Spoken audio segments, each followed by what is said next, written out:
Hindi pa rin talaga matanggap ngayon ng mga Pinoy ang resultang lumabas sa Miss Universe 2023 dahil yan sa umanong nadaya ang Pilipinas at tila parang nanakawan tayo ng top 5 spot. Wala pang official na statement ang Miss Universe organization sa kumalat na larawan online na kasama dapat si Michelle D sa top 5 at naabot niya sana ang mikropono para sumalang sa question and answer portion. Naniniwala ang ilang pageant expert na deserve ni Michelle D ang dapat para sa kanya kaya naman marami ang nagsasabi na dapat maimbestigahan talaga ang nasabing viral photo na nilabas ng official account ng Miss Universe El Salvador o maglabas man sila ng official statement ukol dito sa kanilang IG post nitong nakaraang araw ng Coronation Night. Hati nga naman talaga ang komento ng mga Pinoy na dapat hayaan at huwag nang palakihin ang issue at tanggapin na lang ang naging resulta ng Miss Universe. Pero taliwas yan sa sinabi ng King of Talk na si Tito Boy Abunda sa kanyang programa na Fast Talk kung saan nga ay naglabas rin ito ng kanyang opinyon dahil naniniwala si Tito Boy na pasok talaga ang ating pambato na si Michelle D isa sa mga top 5 ayon nito sa kanyang naging pahayag sa kanyang programa bago niya sinimulang tanungin ang National Director ng Miss Universe Philippines Shamsi Soup Soup at Miss Universe Philippines 2014 MJ Lastimosa na nagbigay rin ng kanilang pahayag sa hindi pagpasok ni Michelle D. Ayon pa kay Tito Boy sa kalagitnaan ng kanyang interview nabanggit din niya na sana man lang inilabas sana ng Miss Universe organization ang real score na nakuha ng Philippines or sa iba pang kandidatang pumasok sa top 5 para mapatunayan sa buong mundo na walang naganap na pandaraya.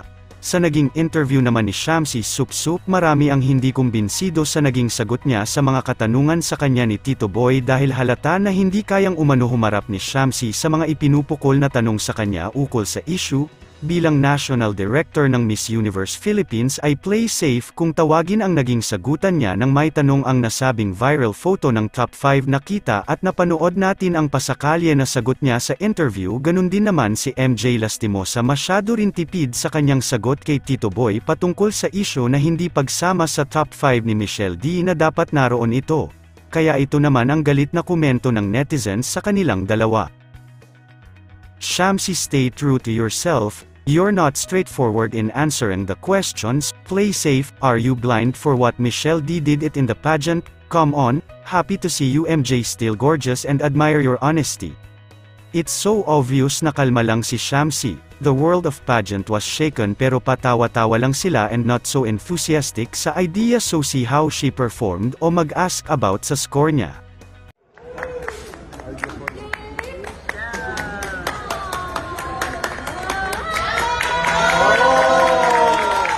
Philippines, Philippines, Philippines, Philippines, Philippines, Philippines.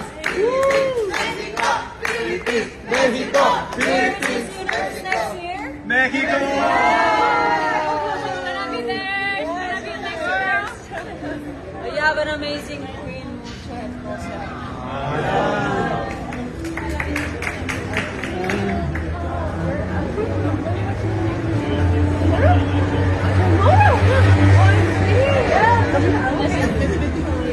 Pero itinaas mo ang bandera ng mga Pilipinas. Sobrang taas talaga. I think yun ang pinakabongga doon. Pinangako ko naman na lahat ng gagawin ko sa entablado, i-represent ko ang ating bayan, yung mga mahahalagang representations, and I'm just so happy it was well received. The feedback was amazing. Correct. At the end of the day, it's all about destiny, kaya always just choose to spread love and kindness. Correct. And another thing is dun sa event mismo, ang daming pag ikaw lumalabas, kasi hindi naririnig ng mga fans sa TV yun eh.